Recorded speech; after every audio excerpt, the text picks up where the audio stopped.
You can be surrounded by the people who love you most and still feel profoundly alone. It's a quiet, hollow ache in the center of your chest, a feeling that you're somehow on the outside of your own life, looking in. You tell yourself you're lucky, you're loved, you have everything you should want. By the end of our time together, you will understand that this feeling has a name, and it has nothing to do with what you have. It has to do with what you never received. The injury is an absence. It's the silence where a question should have been. It's the empty space on the couch after you fell. It's the emotional static on the other end of the phone when you were bursting with joy or crushed by disappointment. Childhood emotional neglect is the chronic failure of your caregivers to respond enough to your emotional needs. They may have provided food, shelter, and education. They might have been good, decent people who loved you in the only way they knew how. But love and emotional attunement are two different languages. And if you grew up with parents who were fluent in one but silent in the other, you learn to survive in an emotional desert. You learn that your feelings were an inconvenience, a problem to be solved alone, a private weather system no one else could see or feel. So you packed them away. The hardest part of recognizing this is the lack of evidence. Abuse leaves scars. Physical neglect leaves a clear record of what was missing. Emotional neglect leaves a ghost. It's the dog that didn't bark. How do you prove something that wasn't there? You feel its shape in your adult life. You see its shadow in every one of your relationships. But knowing this intellectually is one thing. Seeing how it actively sabotages the love you want today is another. The most common sign is a fierce, almost compulsive self-reliance. You're the one everyone turns to for help. You're the reliable friend, the competent employee, the person who holds it all together. You take pride in never needing anyone. But deep down, that pride is a shield. Asking for help feels like a catastrophic failure. Admitting you can't do something on your own triggers a primal jolt of panic. It feels weak. It feels dangerous. Because as a child, you learned that your needs were a burden, so you became an expert at having none. You're an island, but you're starting to notice the water is rising. You also live with a quiet, persistent sense of being fundamentally different. You watch other people navigate emotional closeness with a sense of bewilderment. They share their feelings so easily. They ask for comfort and seem to expect they'll receive it. To you, it looks like a foreign dance with steps you never learned. You often feel empty or numb when you think you should be feeling something profound. At a wedding, at a funeral, during a moment of deep connection with a partner, there's just a quiet void. You might even call yourself a robot, or wonder if you have a heart. This isn't a character flaw, it's a trained adaptation. You can't access feelings you were taught to bury. And then there's the anger. It can simmer for weeks as a low-grade irritability, or it can erupt with volcanic force over something small. A partner leaving dishes in the sink, someone cutting you off in traffic. This disproportionate rage happens because anger was often the only emotion that got a reaction in your childhood home. Or it's the only feeling strong enough to break through the numbness. You haven't had practice with the subtle gradations of emotion. Annoyance, frustration, disappointment. They all get stored up until the pressure becomes too much, and the only feeling left is rage. Each of these are personal struggles, private battles fought inside your own head. So how do these internal states create such predictable patterns of disaster in our relationships? Your childhood was a training ground. You were trained for a specific emotional environment, an environment of scarcity. Your brain, in its brilliance, developed a set of survival rules. Rule number 1, my emotional needs will not be met, so it's safer to stop having them. Rule number 2, dependence is dangerous, so I must become completely self-sufficient. Rule number 3, feelings are messy and cause problems, so I must control them, ignore them, or hide them. This set of rules became your internal working model of the world. It's the blueprint you use to build every relationship you have.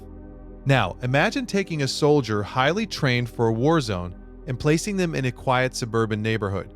They are exceptionally skilled, hyper-vigilant, self-reliant, capable of surviving under impossible conditions, but their skills are a profound mismatch for the environment. They see threats where there is curiosity. They interpret a neighbor's friendly gesture as a strategic maneuver.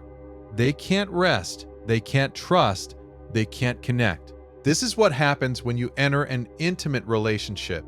Your partner offers you comfort, and your blueprint screams, "It's a trap.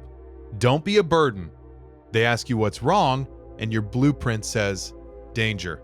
Say nothing. I'm fine." They try to depend on you, which you can handle, but the moment they ask you to depend on them, the entire system short circuits. You find yourself drawn to partners who feel familiar, other self-sufficient people who don't ask for much, or people who are emotionally unavailable who replicate the dynamic you grew up with because it's the only climate you know how to survive in. You mistake the absence of emotional demands for peace. You mistake intensity for intimacy. A healthy relationship, with its calm, steady flow of mutual support, can feel boring or even threatening to your system. The old blueprint is always running in the background, scanning for the familiar patterns of emotional scarcity. It's an operating system designed for survival, but that very system makes thriving in love feel impossible. How do you begin to unwire a survival code that's been protecting you your entire life? The first step is the hardest. It's grieving. You have to allow yourself to feel the sadness for the child who was so lonely, the child who had to become a miniature adult, the child who deserved to have their tears wiped away, to be asked about their day, to be seen in their full emotional richness. You have to let the anger come up. The anger that it was this way. You look back at photos and you see a smiling kid, and the world tells you that your childhood was good. But you have to give yourself permission to hold two truths at once. My parents did the best they could, and it was not enough. My material needs were met, and my emotional needs were starved. This grief is the fertile ground where healing begins. Next, you start to build a skill you were never taught: emotional literacy. You can't process what you can't name. Get a feelings wheel. You can find one online. It looks simple, almost childish, but it is a map to a world you were exiled from. When you feel that familiar vague knot of bad, look at the wheel. Is it anxious? Overwhelmed? Is it resentful? Is it lonely? Just putting a name to the sensation is a revolutionary act. It brings the fuzzy, terrifying monster into the light and shows you it's something manageable. It's just a feeling. It's data. Then you practice tolerating your own needs. Start small, incredibly small. Ask a partner to get you a glass of water, even when you could easily get it yourself, and then just sit with the discomfort. The voice in your head that says you're being lazy, you're being a burden. Notice it, thank it for trying to protect you, and let your partner bring you the water. You are teaching your nervous system, one tiny experience at a time, that it is safe to have a need, that it is safe to receive. This work is slow. Sometimes it feels like you're taking one step forward and two steps back. It's often done alone, in the quiet moments of learning to comfort yourself. But there's a shift in perspective that changes the nature of the work itself. You are not broken. You are not a flawed person. You are a brilliant survivor whose adaptations have reached their expiration date. Those strategies of self-reliance and emotional suppression got you through an impossible situation. They were your armor. The goal now is to recognize that the war is over. You can begin to gently, carefully take the armor off. It will feel strange. It will feel vulnerable. But underneath it is the person you were before you learned you had to hide. The ultimate shift is to stop trying to fill the emptiness. You will not find a person, a job, or an achievement that can plug that hole. It's a hole shaped like a parent's missing attunement. The healing comes from learning to be your own compassionate witness. You become the curious, caring parent to the child inside you that you never had. When you feel that familiar ache of loneliness, you learn to turn inward. You ask the question no one else did. What are you feeling right now? I'm here. Tell me everything. You stop searching for a savior and you become your own sanctuary. The loneliness was real. The adaptations were necessary. This has nothing to do with blame. It has everything to do with understanding. It's about taking radical responsibility for your own emotional world now that you're an adult with the power to shape it. The conversation you have been waiting your entire life for someone to have with you, the one that sees you, that validates you, that reassures you, it can finally begin. It begins right now with you.